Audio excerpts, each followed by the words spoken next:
Hello, this is Group 22, and we think that net-centric warfare should be at the center of developed countries' military strategy. Net-centric warfare is the connection of geographically dispersed forces through the use of technology.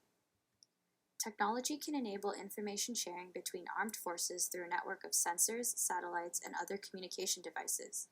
Having quick access to information allows the armed forces to react quickly to new intelligence, giving them a huge advantage over their enemies.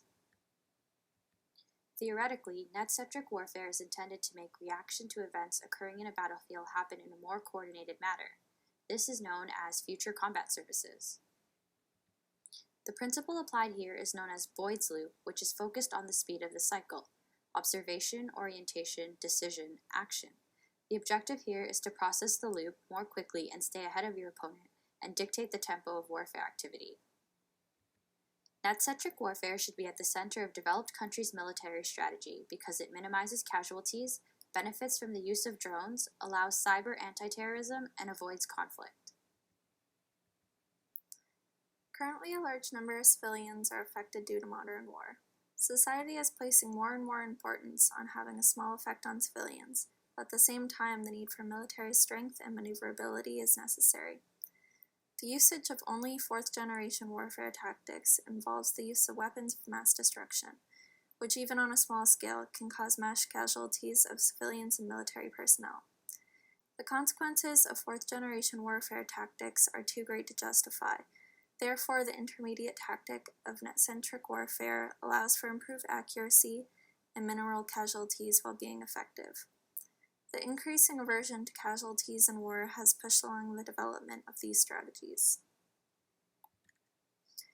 The most advanced net-centric military technology in the world is a combination of intelligence, surveillance, and reconnaissance capabilities. This includes advanced technologies such as drones.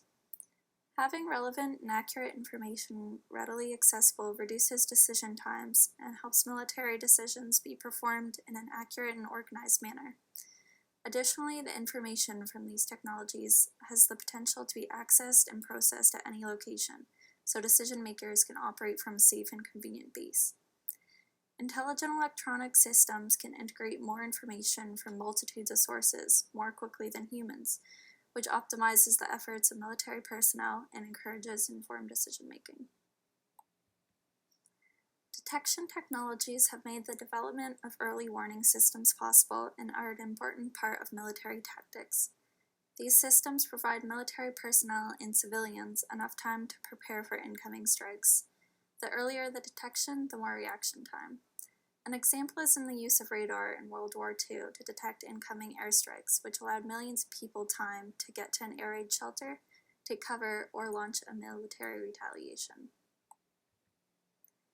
The observation capabilities of net-centric technology can monitor the warfare practices of both sides to evaluate a potential violation of ethical behavior. International warfare regulations set forth by organizations such as the United Nations have strict consequences for violations. These technologies can provide evidence and report infractions that might be observed. This presence alone might possibly lead to a reduction in ethical infractions. Advances in information technology have accelerated the development of drone-type devices, and they are playing a huge role in military operations today. Recent figures show that the United States now has 5,300 unmanned aerial vehicles and over 12,000 ground robots. These devices reduce the human overseas personnel requirement while simultaneously reducing the risk to human soldiers. Armed with accurate missiles that can target individuals, automobiles, and structures, drones reflect improved gathering of intelligence, surveillance, and reconnaissance. This aids in the discovery and prevention of terrorist plots, the elimination or capture of high-value targets, and the denial of safe areas and training facilities for terrorist activities. Drone strikes are getting increasingly effective and more precise over the years. They also minimize harm to civilians by integrating intelligence with decision to use force.